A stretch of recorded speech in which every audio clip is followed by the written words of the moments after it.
lom thu kan thil non le che lalpa engkim nei tu pathian khovel le van boruak zau tak nei tu pathian ini angin engkim me hi kan tan I phalawangin lom thu kan thil non le che chumi azara chuan voina po nang ma fakanang ma choi moi le thei turin hun tha min pe a hetiang hian nangin imi temin roi khom le awangin lom thu kan thil non le che nangin ro puina ron changla imi kan Inkhawm ani angin lalpa I tharau thiang hlimin kan omna mun thewa a then chu hei Calcutta hmuna te a then Mizoram lama te le mun dang atangin lalpa he Inkhawm hi akanan tel ani nangin kan call te kan internet te kan mobile te kan laptop te kan TV te hanti thiang hlimla he kan Inkhawm iro puina turin abul min tran pui angin atop thlengmin ompui la kan ti apiang mai ithu kan ngai thlak tur le ifak na la kan saka kan ngai thlak tur jong te iro puina lom ro se chandam tu lalpa Iswa Krista ming thiang hlimin kan dil che amen le tuna chuan kan Inkhawm te min tran sak turin nu Lalhriatpuia Khiangte ilo som hangu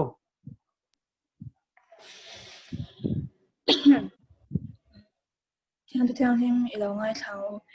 Philippi bungli chang rupna le chang sai na Inkhâwm mang angsu engkima chongchai le dilin lom thu shil tel zelin indu ne te chu pathian hne na shatirin omzo ko se ti chuan pathian thamwan na ru reng reng a shat sem lo khan in thin lung le in nei to na te chu Krista I swa chuan a be sakang chau kan ba ba cha chadel pa na ni so sa ko se thian ma ko ni lo chongchai oi pa kan pathian min hangai tu nangin voina CMCS kaushante nangma fabe choi moi tura ni sha khom ne vai ne na lon thu kan shila che voina kan hun man tu lung zung te nangin abul min chan sak angin atop thingin min om puila purnama min ti bai thei tu laga te nangin min ve ang che kan chan vo ni zong zong te po ikota na na I tharawin min po chewang che kan hun man ne je tu te po ikota kan no na I du zong kan ti thengna nangin min po ang che zong zong hi zong me dam na nian if bai so ke sak ni kan on dile amen amen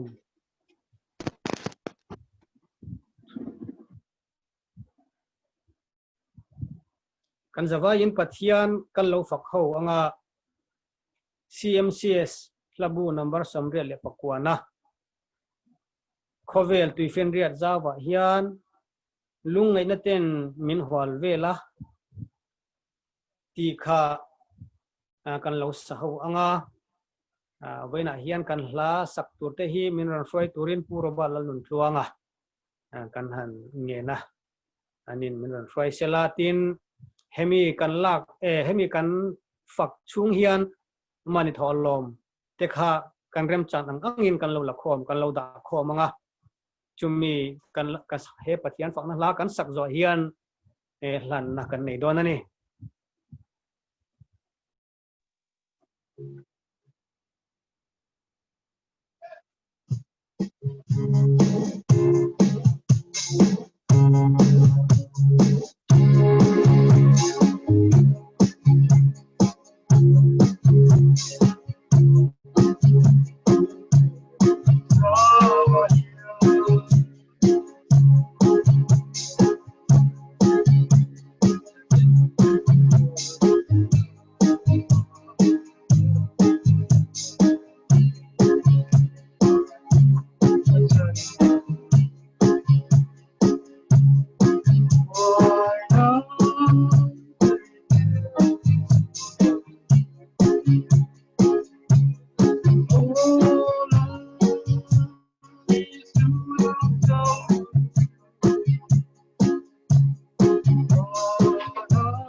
le kan tho lom te lanin pathian mai lo kunang u lalpa voi ni thlengin kan thei anga irong bol na thok tura min la du ve a phal na min la pe ka wang hian lom thu kan ri che lalpa hei kripuin min chim vela khovel aboi lai po in khun rem chang le lalpa nangin rem chang dang te min siam sak zela tun thlenga voini thlenga irong bol min la phal saka bang hian lom tu kan hril cha voina po hian chu irong bol na tur ti in kanom na mun thewa kan thei ang le kan phal ang te lalpa kan lo la khom ani iminga tholom kan la khom te lalpa itana kanron ken khom ani angin nangin rimtuya milopom sakla trangkai takamman ani a khara bowman nante le Hruaitu na puan dar ani thei nana nangin kan tholom la khom te mal soma ti Khianghlima tam taka nangin lo mang turin chandam tu lalpa Isua Krista ming Khianglimin ikut Hruaitu kan lanche amen amen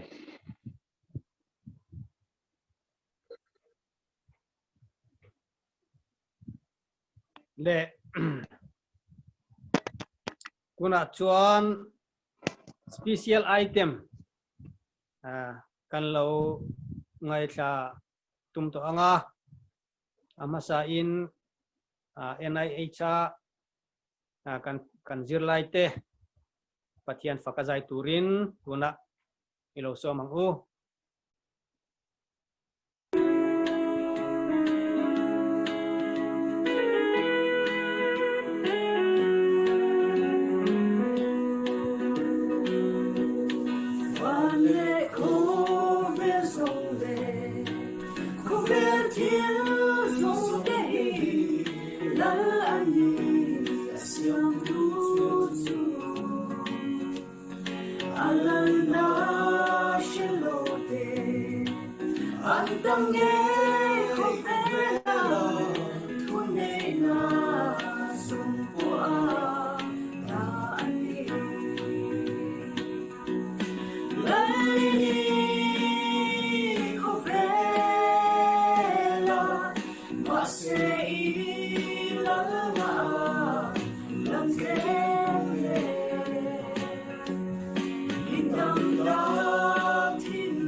kan lo me NIH zirlaite nanti thatle a pathian Vanlalhriatpuia tak mingan hlang sakawangin lom thu kan soya Pathianin mal min som sakro se tuna chuan Pathian thu sharing ngai thlakna kan lo nei anga amasa in nula B Lalawmpuii ne na tangin sharing na hun longai tlang u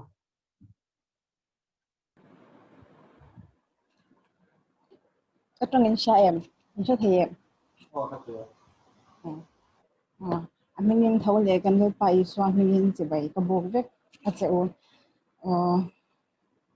าอินจูกระจามลุตุกะกระจามเวลุตุกะจะตัวเราซื้อมาสานี่นะ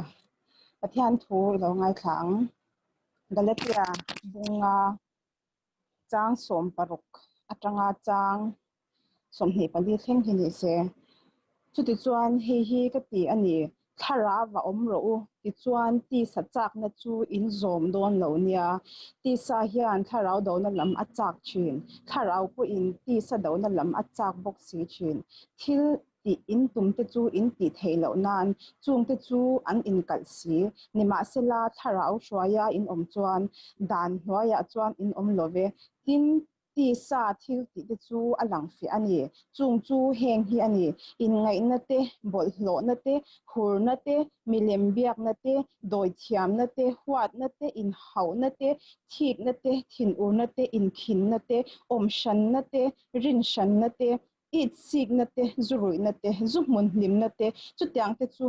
จูงกงอาจวนตุนมาอาจูจุดอย่างที่ตีมังแต่จุดปัจเจียนรำอันจังระวังที่ยาก็สิโลกจิวอังคารก็สิโลกจิวฮีข้าเราไรรอจูมังไงนั่นเตลิมนั่นเตเรมนั่นเต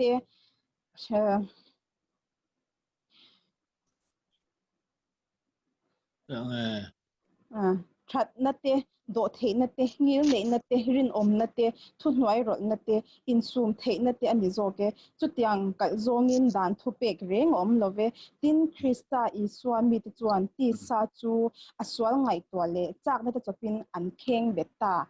เฮียกระจ้างขันอันเนี้ยเองก็เทสต์โมนีกันสุยก็เทสต์โมนีกันหนุนอาหารตุนอาหารนี่ที่อักเข่งน่ะซะอักเข่งเมกั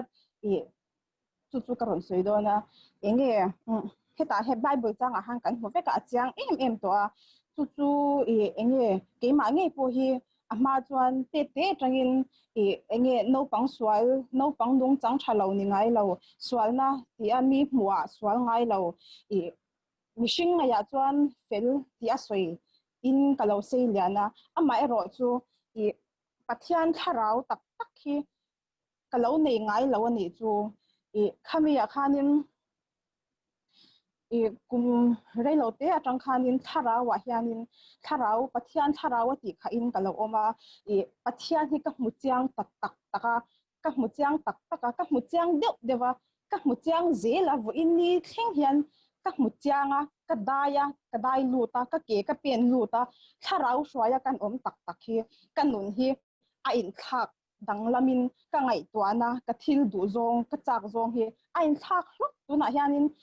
มานะก็ตีชินเด็กก็ตีอารมณ์ตัวเราก็ตีไงเราเด็กก็ตีซกอัตรู้สิชินนะตีขมีอย่างคันตัวนะฮันกันตัวนะฮันเข่งเมกันนี่เองอามาจวนกับอามาจวนเกี่ยมาชัดอินเกี่ยมาเฟลนะอินเละเกี่ยมาตุ่มนั่นเละก็เทนะเอโมตีอินปัจจัยกับเราโดดชีนะชัดกับเราตุ้มชีนะเฮแต่ถ้าเราว่าที่กับเราตุ้มถ้าเราข้านินก็ตุ่มนั่นลุตุกะข้านถ้าเราเที่ยงนิมก็เกี่ยมาเจงตัวรินกระสมชีนะข้ามีกระสม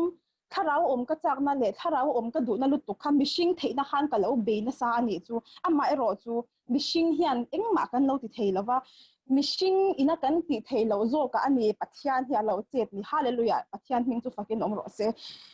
ก็เทเราก็เลยป่าฮาร์กตีอันนี้ก็ตีจีน่าเจ้าข้านี่ปัจจัยนรอนเจ็บจู่ๆแค่ตาหันละจังมาที่สามิชิงจวนที่สัจจ์นะที่สัจจิล bị COVID thì anh đã salut tục cái ngã mấy point dream cái ngã ambition cái này nhị tum thế cái này mà sẽ Pathian ron mi alawin kalau tinge Pathian khan jam alaw ti lo nge ka tum dan le ka ni tum hi tu na han eng ma hi akheng lo amai ro chu lalpa I thu zo kin le I tharau dan zo kin le ka ti china hian ke ma progress ron oma ke ma tuin na ron chuak zo kan hi chu ka du angin ko omlo ma se Pathian adu angin min shwai ti hi chiang takin ka soinga mani chu I chu ta chanin enge hei the ta ron soi tharau ra ero chu mangai na te hlim na te rem na te do the na te ngil nei na te thatn te rin om na te thun hnuai ro na te in sum the na te ani zo ke hei ama in ka the na in Pathian ka the na emo ka tia lalpa het he hi ni ka tum no enge lalpa het yang hian om ka du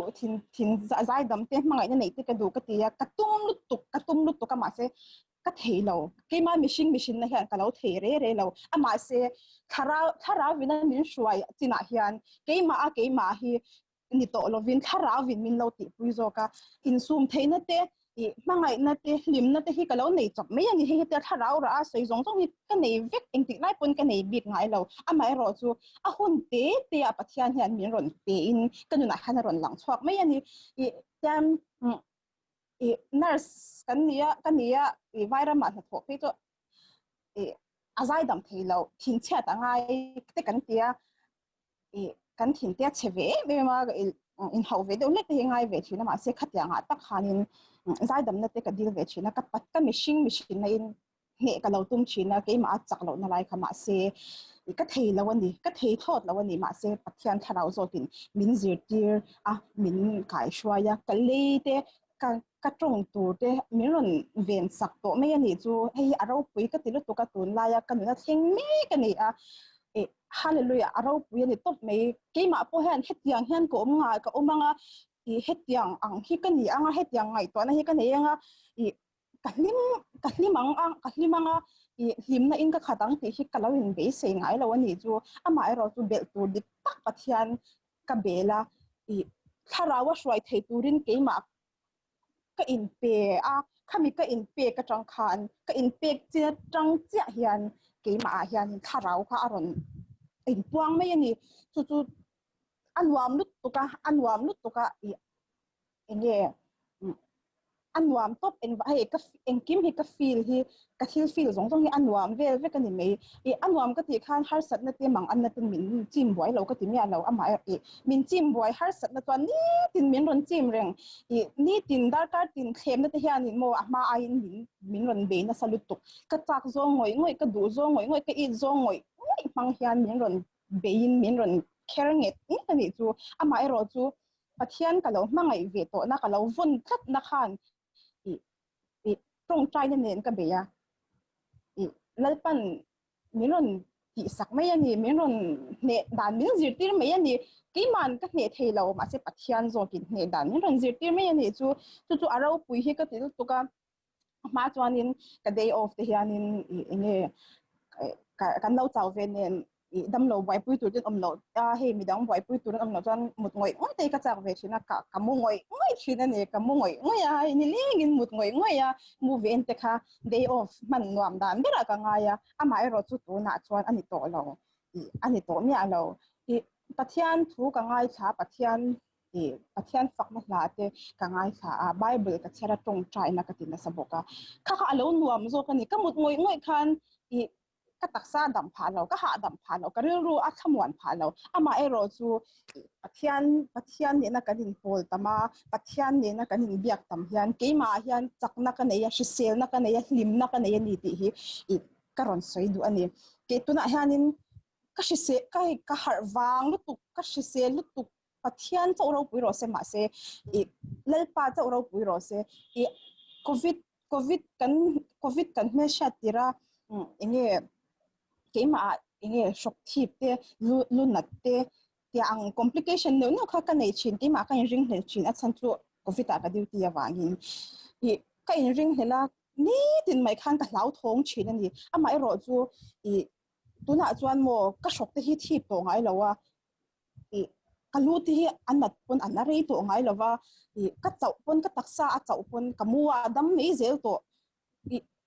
Pathian hi mo ava han Lalhriatpuia tak Lalhriatpuia lu tu hi ka soi chuak thiam lo amai ro chu kan na han a thing na sa si ani chu kan na hian Pathian thil ti thein na ai puan hi a thing me ka a thing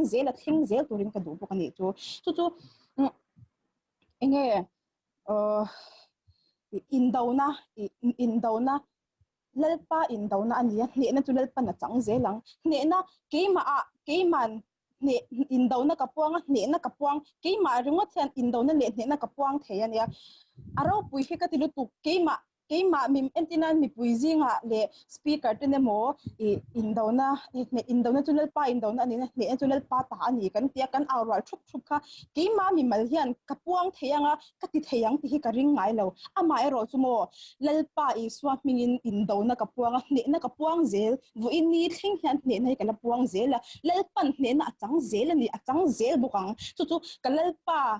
kalalpa min kalalpa kong ka zui na min dal thei tu rong hi block zel ka tuma ka thei chin chu ka block zel boka enge ma se chu Pathian Ṭantu na inania ka ti zel boka nga ne na chu lalpa na chang zel don ti hi enge ke ma poi ni tin ka in fui khârna ania khlem na anasa ve a tis tharawa kan in chiapya hian tharau in min hruaia swal in min ngam lo ani mi alo swal chuan min wa han tina sa tak min khlem na salutuk khlem na ka khlem na ton hi tuna tak phe asang a ka lo du ngoi te ka chak ngoi te kha ka lo nei phak lo te kha nei phak thei tur te du phak thei tur ten kuta hian a omani chu amai ro chu Pathian ming zelin Pathian awang zelin ka tha Pathian hian a ai ro pui zok min pe don ani ti hi ka chianga keima hi ka in fui thar boka Pathian hian min shatir boka ni chu Lalhriatpuia lutuka soitur ka nga lutuka ektik lai po han soitur ka nga lutuka ma se enge ka soi boy noi zela ka inpua cha te ka tum vel tuk tu na ka soi tu te inpua cha ka tuma achan chu ama thana ya khan ka soi khan ka soi boy noi in kan sha inpua cha ka tuma ka inpua cha thlei thei tlat lo ani chu ka soi tum te ka ziak chuak ve na chu ka ziak chuak ka he ka soi tum po ka ro soi chang lo ma se enge poi mo le pakha chu ka lei thil ti theina lei thil ti theina hi ka zir chuak boka antina ma chuan ui engtik chu tiang kha tiang chu ka nianga chu tiang kha tiang chu ka lo ni palanga ti a thalo zonga ka lei ka lo manna entina mi chanchin ka soite le ke ma negative lampang te negative ka soite kha Pathian han lo phal re lo chu ka lei ka veng film khur to a ka lei hian hin thu dik thu tha cha soi se ka du a positive cha ngai to se ka du a chu lei thil ti theina hi min zir tir na saboka chu ka practice me boka chuanin apoi mo ber hetiang zong ka nei theina hetiang nun nuam nun ha dam har sat lamang an na le beidun na ro ma po a lim na min pe thei tu thamo an min pe thei tu iswa krista ka nei theina chan chu thil pakhat chawani bible ka chiara ka tongtraya lalpatan hun chete ka pek ve na hemi awang hian he nun nuam he ka neya chu mi zong hian nei ve se englo khovel mi zong hian nei ila ti hi ka du em a enge kabul hnai mi te bula chang ka soi ve china ma se ke mani ya tholo chuan enge a thei chuang lo ma se hemi hetiang nun hi nei ve turin mi zong hi ka du em ani tharawa hruaia om hi anwa ma Pathian ne len dun hi anwa ma azon changka ka ni ti hi ka soi du ani chu kha ka soi thei tok nei se ka lo ka tong chai lok du a lo tong chai lok ang on Hallelujah kan paro puiber engkim ti thei tu engkim chung ro rel tu lalpa kan nei chi kan van lom engkim ti thei tu hian lalpa kan taksa kan rilru kan ngai to na zong hi ikmu tang veka lalpa shat lo reng hi nei lo kan chak lo na lai kan chak na lai kan pan na lai le lalpa kan du zong te sia ani ma se lalpa irem ro ta in ngat ring tu tu na chuan vuina tu reng om lo kan tiang khan lalpa irem ro na in ngat thei turin le lalpa tharawa hruaia om thei turin chakna nang ma atanga chuak chak na lalpa thil ti theina karon di le lalpa he hun a hian he hun zoom kal tlang lalpa Inkhawm nei zong te kai kuta karon in kol tira lalpa kan thinlung chung hi lalpa isya in mu vek ani lalpa chia ngai min chia sakin lalpa nangma du na thinlung nei thei turin le nangma ni na leng dun thei turin kan hun de nangma pe thei tur che in lalpa min tran puyang che nangma chau en turin nangma chau bel turin nangma chau na pa nangma chau hi kan engkim ini ti kan sha theina le nangma chau kan engkim kan pom theina che kan thinlung kan ngai to na kan ru ru zong kuta kan ron kol tira che chung chui fa pai so Christian hin kan di le amen Amen.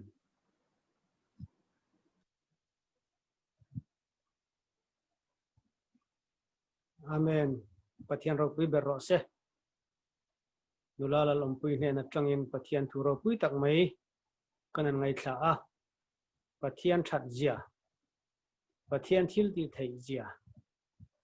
Pathian nung ani zia. Ai puan na kanan ngai thla a Lalhriatpuia ngot mai Pathianin opi po malam zela chak na thar pe in question na thar pe in mal samatam takin gurzel turin do sakna kan lana ni kan item danga kan kalle ma in Pathianni le Inkhawm program kan tilang lok kanan soi lang lok anga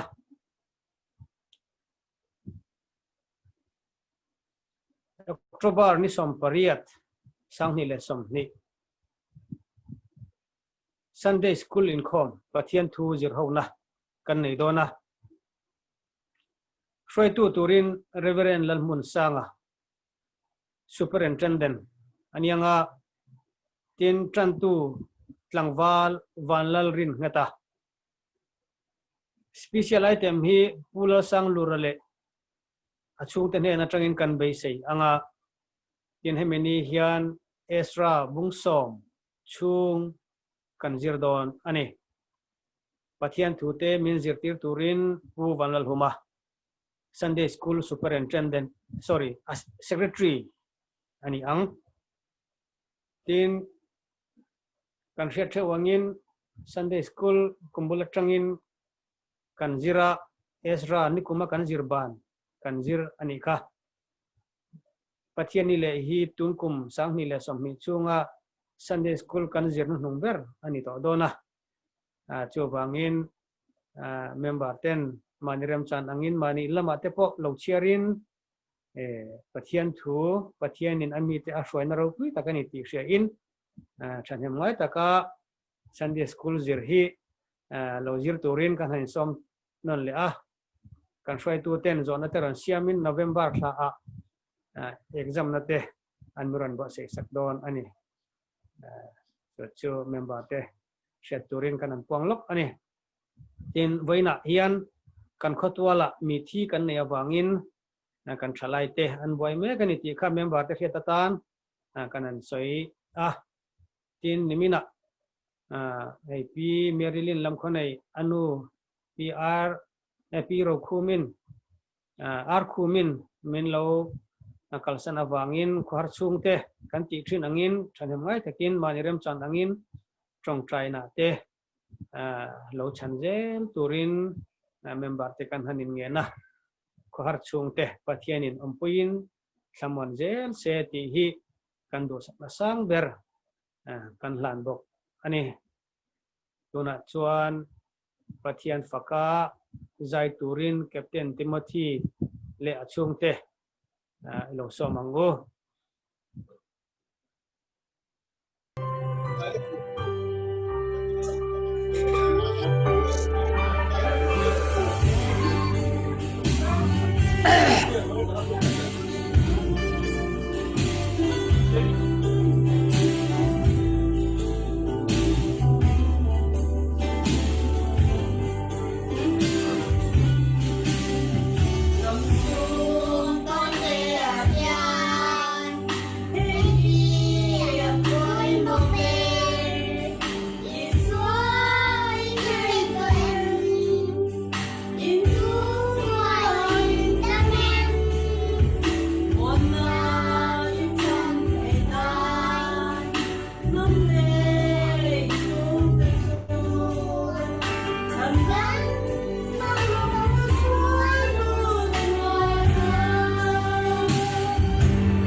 Anai le Angela tan ko tlo beng ang u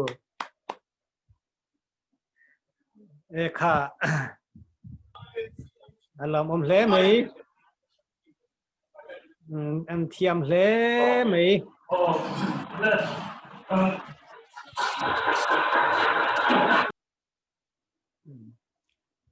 anai le Angela le anu le pa kan ho tu te kan an chunga kan lom tak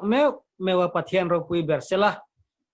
kan ho tu pa zai thiam jia po kan voi khat riat na ania khatianga lo zai thiam ti kan lo thelok lo mai ania tu na phei chuan solo tur po in kan larwat mai thei ani bokani Captain Timothy le Chawngte zawai chunga lom thu kan soina ne tuna chuan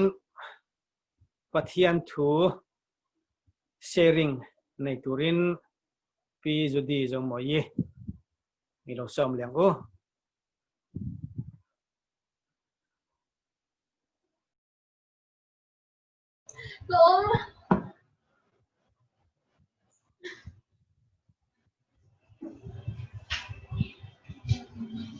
cái trong mình xuất hiện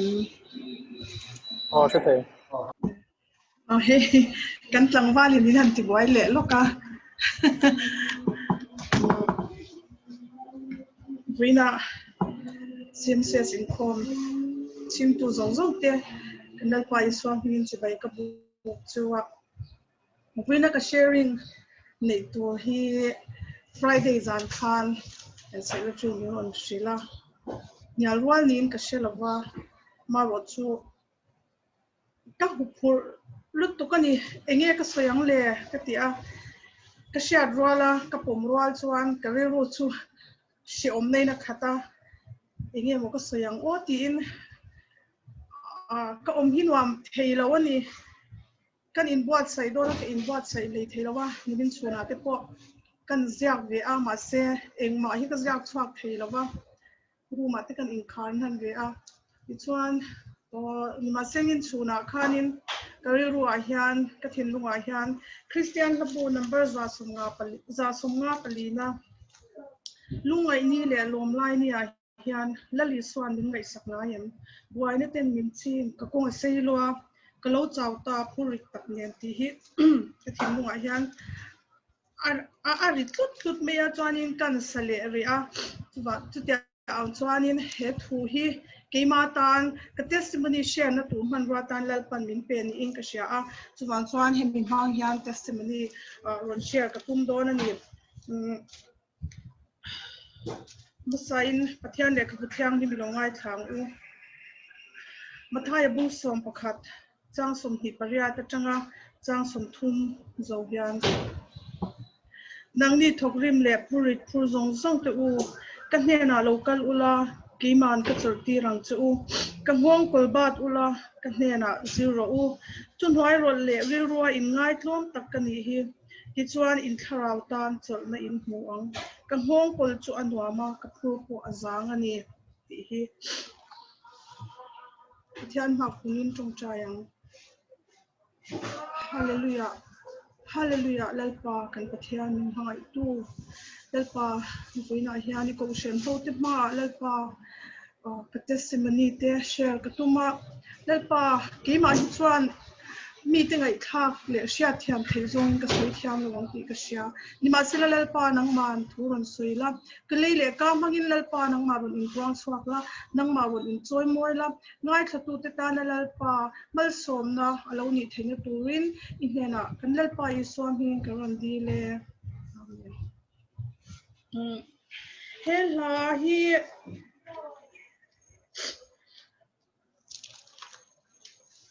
lungai ni le lom lai ni ati hia hela hi apwa tu hi Franklin Ellsworth grave hi Methodist Koshana ngeni zirti tu lar tak ania I ama po hianin ani po hian lungai na le mang an na laka hianin ani po hi alo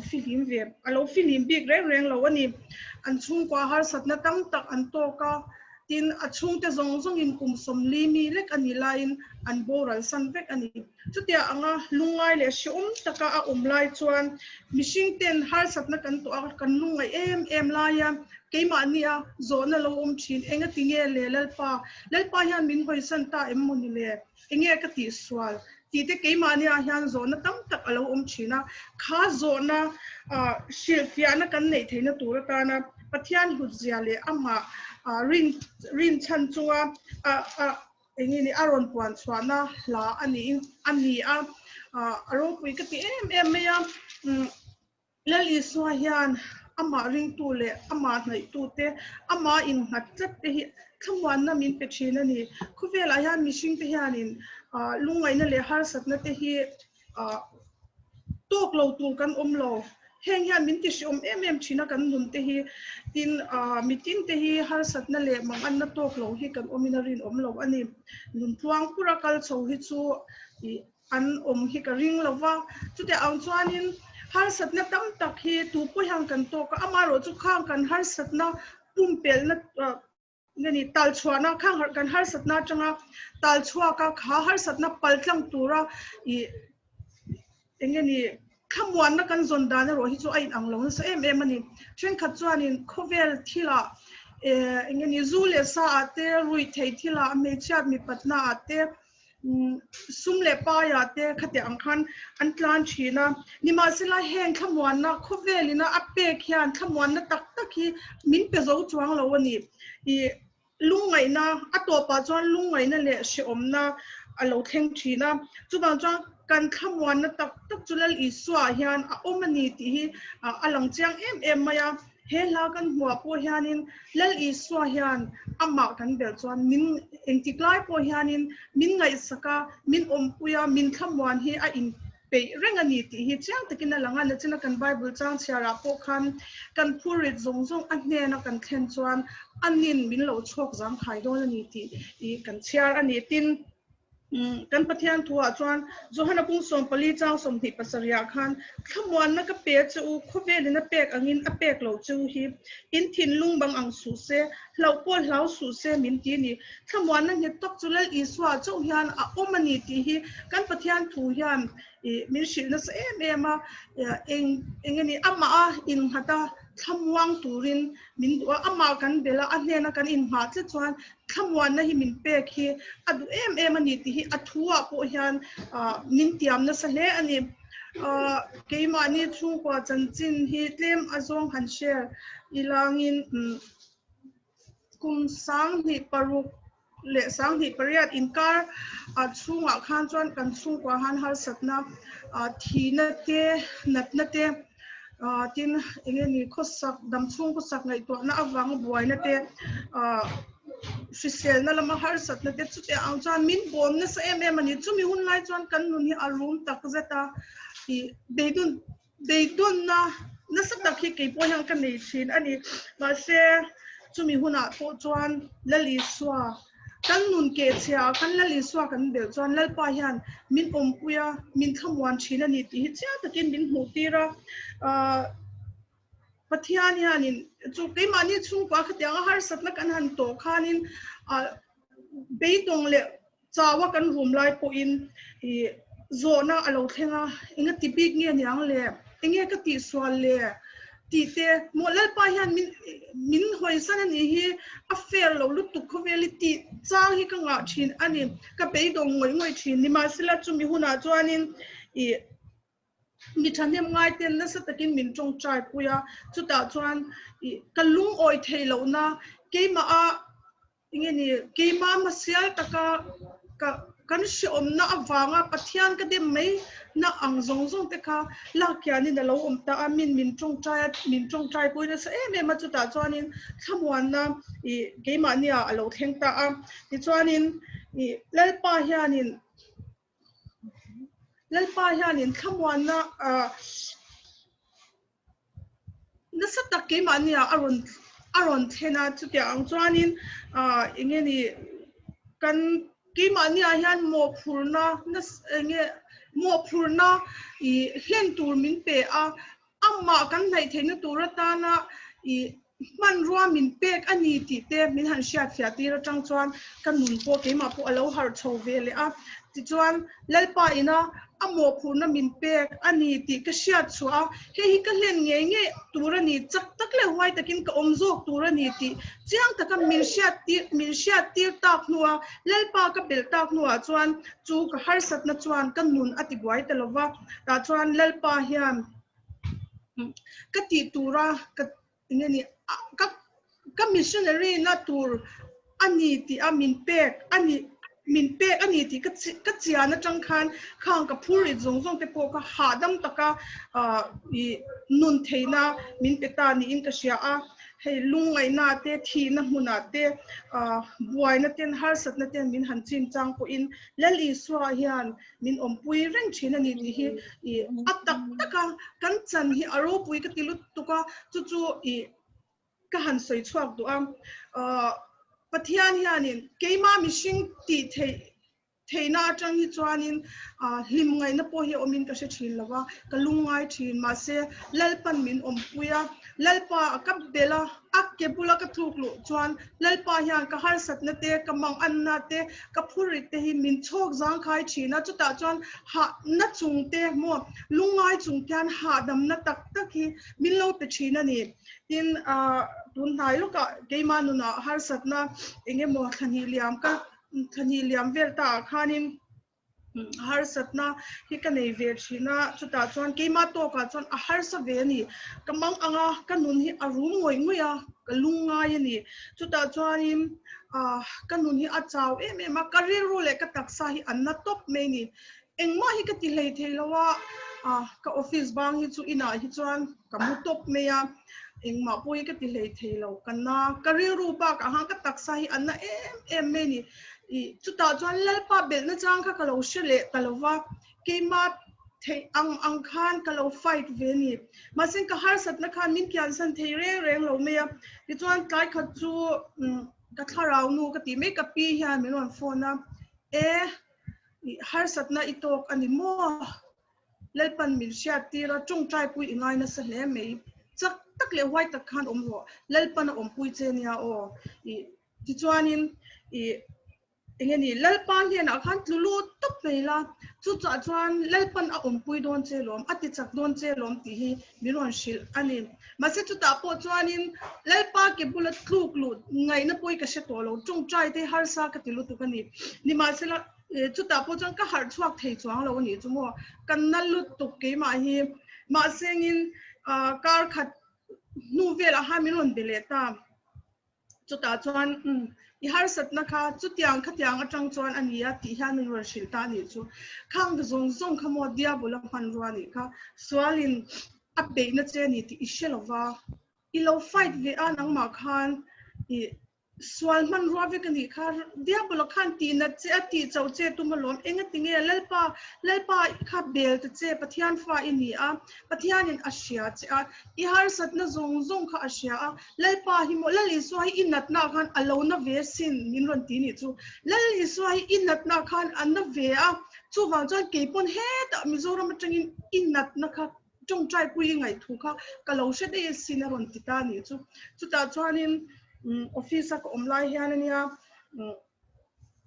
setana kha I nge turani lali swa chakna ringin setana kha swal kha dia bula man ro kha I nge turani nangma mishingin do reng su hi min ron ti ni chu chuan office ka banga ka tlan tha a room a ka lu tlanga kalom lu tu ka chap bor meya lalpa ka har satna zong hi min lo shiat saka kalungai na hani lo lungai ve a kanat na hani lo na ve ni ti ka shiat ya lalpa ka van lom tak min lo sha ka van lom em ka ti ni kalom lu tu ka akipula hang ka tlulu top me ni I ka in bun ruwa ka har satna zong akipula ka thlena kalungai na te kanat na te lalpa ka van lom tak em min lo sha a ka ti ni chu ti cha kan soi le lo ka pi ka ni ti ha ron ti boka lalpa mi shiat ini a cross ko gi zoni kha o lali swa cross I put pui ve ni kha shiro chu wang chuan lom la ne na ka puang zelang chen min ron ti ni ka lom em lalpa ne la ka thulu ta ni chuan ka in hlan thar le a lalpa nangma chakna ringin nangma nen heng swal tho zong hi ka dowanga ka ne zel don why sen nei min thuam ang che dik na le why sen nei min thuam la ti chuan lalpa ne na ka lo chang zelang ti in lalpa ne na chong ka in hlan thar le ta ni petera thon khatna bunga chang saria khan anin angai sat thin che o awangin in lungai na zong chu ama chunga mat tak ro ti ani a chu ta hey kan lungai na zong lalpa yan min lungai sakre ngani afa te hi kan nat na yan alo na ve thina kan lungai na yan alo lungai ve thina kan mang an na yan min tran pui du yan eng tiklai pon apana lo phar thina ni chu ma sila ke mani zo kyan ama hi bel na chang kan lo she thin lova lalpa hi kan lo bel thin lova ke mani fighting kan lo fight ve thina chu chuan har sat na aina sa zo ka min huk lu thina kan nun te alo chaw thina ni lal I swan he na akebula hian thulut ila min ngai sak thina ni mo kan mang an na zong an ne na kan thlen chuan aman min ngai sak thina ni ti athui min sha tir ani ti chuanin ke ma po chu ka in lan thara ka lom em a lalpa ka van lom tak em mo ka lom lu tu ke ma ha ka dam ve ka ni chu ka tak sana zong te ti damina oma mo ka re ru na zong kha ti damina oma ni kana to lo reng ke ma khang ka thin lung ka om chungi an na ngoi china ka tak sa zong hi khu sikhya min thama ka office bang hi chu tuilum ip nen ka chung ten min pe ka mutop me ni khatia ang khan ka lo na lutuk ma sengin mo lalpana kanat na minnat puya mo akibula ka tluglu a ka har sat na le ka mang an na zong an ne na ka pe ka khan chuanin damna Tharau damna tharau ha chol na le damna khamin ron peta ni chu kan lom em chu ta chang ke ma nun po alo jang khai ta ati damin ka omta ani ka kha te amuang to a aro pui ka ti ani lalpa hi fucking omro se ti chuanin Amen. ke ma khan ama ka chuanin ka kan phurit te ka ke ma khan ka lo phurani chu mo ka har satna ke ma khan ka lo phura ka lo fighta solve ka lo tum ve ma sa ka solve thei lo re ka har satna ka ni ma selin lali swang ngong kol kha aletling zong in ka lo bat arrit lu tu ka har satna zong kha khatai khan om si amo kha ngong kol kha ke ma in ka lo phura aletling zong khan ti chuanin arit lut tu ka kalpui zo lo wa katlu ta ni mo katlu a ni ma sela lali swa ke bula khang ka phurit zong ka pe ka tang khan wai sen takin ka ti tur te ka ti thei ta a lalpan min ompuia chakna in wai sen na in min thuam ta ani lalpa chuti ang chuan lali swa nei tu te chu chol chungin an thokrim thina torna kara po lom na thuru lo nei china lungai na kara po thamwan na lo na kara po wai sen na nei tu ten lo ni china ni chu nun chu kan lo nei ve thei reng mai ni ke ma nge po ina kan nei thei lo mo ka lo in ti to ka lo tlu pui to kha lali swa ke bula ka tlu ka tang chuam khang zong nun kha ka lo nei thei ta lali swa nen chuan nun ha thak tak po hi zang khai takin kan lo pal tang thei chin ani lalpan kan zatan mal min som sa thero se Amen. Pathian Lalhriatpuia bero se. Voina hian kan pathian hi ain puang ani ti meeting shatin hei sharing atang ten kan an theya fakna hla kan ngai thla ka tangte Inkhawm pathian tu kan ngai thla ka tangte Lalhriatpuia em maya kan pathian hi anunga ami te hi min pol adu min ti har adu ni ti voina hian amtu le asetu kanan ni hi kan wan nei le chowang chuan kan pathian hi Lalhriatpuia be ro se amen le Lalhriattu te tang khan kahlatlan khakan thla ka nga tu na pi Judy in testimony aron soin aron thlan Christian lebu number za somnga le palina lungai ni le lomlai ni a hian lali suan min ngai sanga yam ti kha kan thlang Inkhawm bana tang kan thlang ani tin Video is ta hi kan sak zo a Reverend Lalmun Sanga Vice Chairman khan malsom na soin kan Inkhawm te off. min ti top sak turin kan som lok do Cái gì đâu? Cái gì đâu? tu na kan Lalhriattu ten ron fai sela pathian lo fa ka wango lim takin mani mun chawa pathian lo fa kangu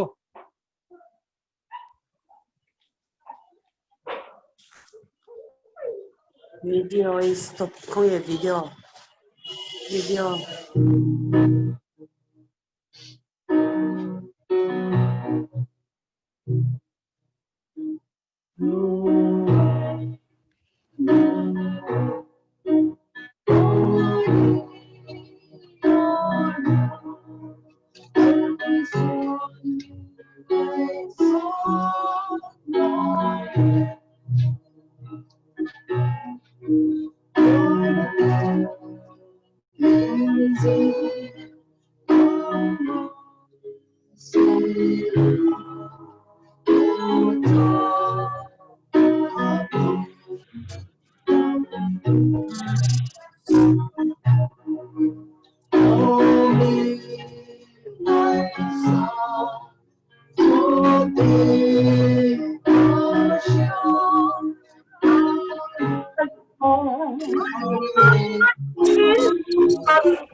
Think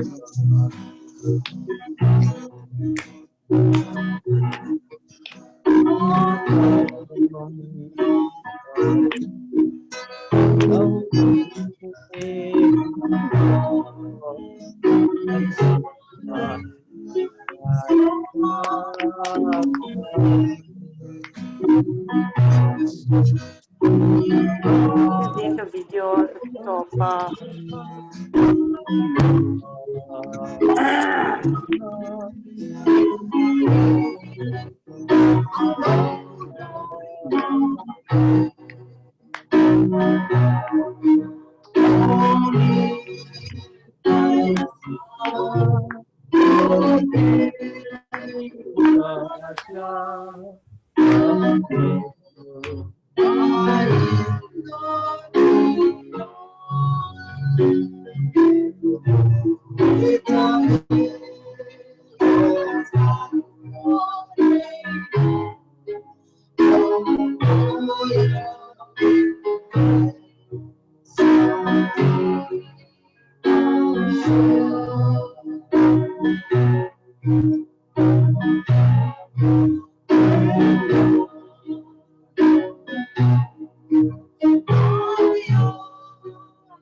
Pathian samuan na rilu reng sia selo kan. Inga itu ana lin tak sa tu Kristai suagen sap teu sela. Hovela harsat na tong sanga minti buaya. Kristan hung kan suya ama an na kong kan than len je na tu yan. Pathian khonga ina le samuan na changa. Harsat na po samuan na oma. In kalzel thena turin kanlalpai suwa Krista khonga inate pa Pathian manga inate le tharau thiang ka isu ina le jirtina duom takchu in za chu ma tu na le phai lo om zero se Amen.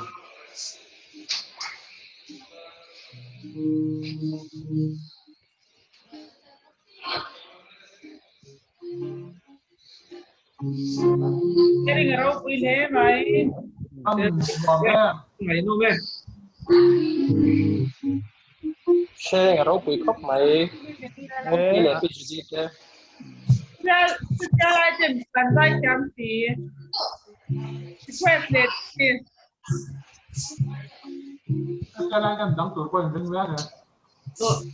กันInkhâwmด้วยตู้พันโซโล่ส่งธุรกิจของเรา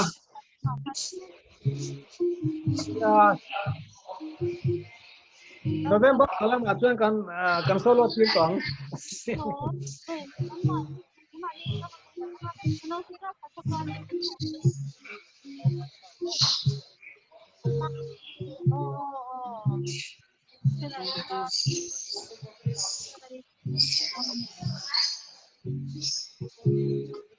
Anh nó suối từ tên thiềm phúc mấy